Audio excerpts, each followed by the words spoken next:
Maraming mga magagaling na Pilipino player ngayon ang mas pinipiling maglaro na lang sa ibang bansa dahil sa mas malaking kontratang nakukuha nila kumpara dito sa Pilipinas na di hamak na mas maliit ang sahod ng mga basketballista. At isa sa mga pangunahing pinupuntahan ng mga Filipino imports ay ang Korean Basketball League na isa sa mga pinakamayamang liga sa mundo ng basketball. Kaya milyon-milyong pera din ang nakukuha ng mga kabayan natin every contract deal. Kaya sa video na to ay pag-uusapan natin kung sino nga bang Filipino imports ang may pinakamalaking kontrata ngayon sa KBL.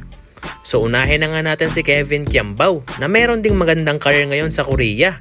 Last year, nang mapabalitang maglalaro na si KQ para sa Sono Sky Gunners, ayon sa Spin.ph ay merong kontrata si KQ sa KBL na nagkakahalaga ng $275,000 sa unang taon at sa pangalawang taon naman ay $375,000 at player option naman sa pangatlong taon niya sa Sono Sky Gunners. Sa kabuuan, ay nagkakahalaga ng 37 million pesos kung sa pera natin ang contract deal ni KQ. Sa mga hindi nakakaalam, si KQ ay meron ng anak kaya tama lang na pinili niya maglaro overseas dahil kailangan talaga niya ng malaking sahod para sa kanyang pamilya.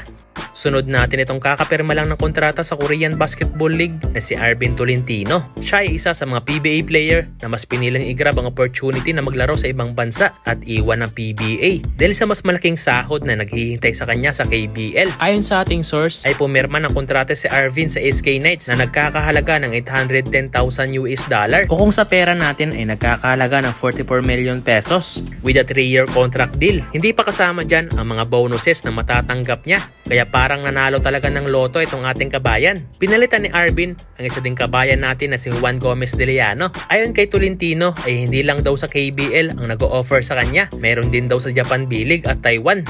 Sunod natin itong si Carl Tamayo na napakaswerte dahil nakakuha na naman siya ng championship title sa kanyang career. Kung usapang pera lang ay mukhang malaking championship bonuses ang nakuha ni Tamayo dahil isa rin siya sa mga dahilan kung bakit nasungkit ng kupunan niya na LJ Sakers ang kampyonato. Isama mo pa ang napakalaki niyang kontrata. Ayon sa balitang nasagap ko ay merong contract deal si Tamayo na nagkakahalaga ng 45 million pesos. Siya ang kasalukuyang Filipino imports may pinakamalaking kontrata ngayon sa KBL. Well, deserve naman ni Carl Tamayo ang ganitong kalaking contract deal dahil sa ganda ng performance na ngayon sa Korea. At katulad ni KQ ay meron ding anak itong si Carl Tamayo kaya maibibigay talaga niya sa kanyang pamilya ang magandang buhay. Isama din natin itong kakapasok lang din last year sa KBL na si JD Kagulangan na meron ding expected salary na 1.1 million pesos every month. Sa laki ng mga offer ng mga overseas league sa mga Filipino player natin, nakakabahala nga na baka maubusan na tayo ng mga magagaling na manlalaro sa PBA. Kaya dapat may gawing hakbang talaga ang pambansang liga para hindi umalis ng bansa ang mga manlalaro nating mahuhusay at magagaling. At malaking sampal din ito sa PBA na umaalis sa mga magagaling na player dahil sa liit ng pasahod nila. Well, matagal lang ang issue ito ng PBA kaya dapat meron silang gawing hakbang, di ba?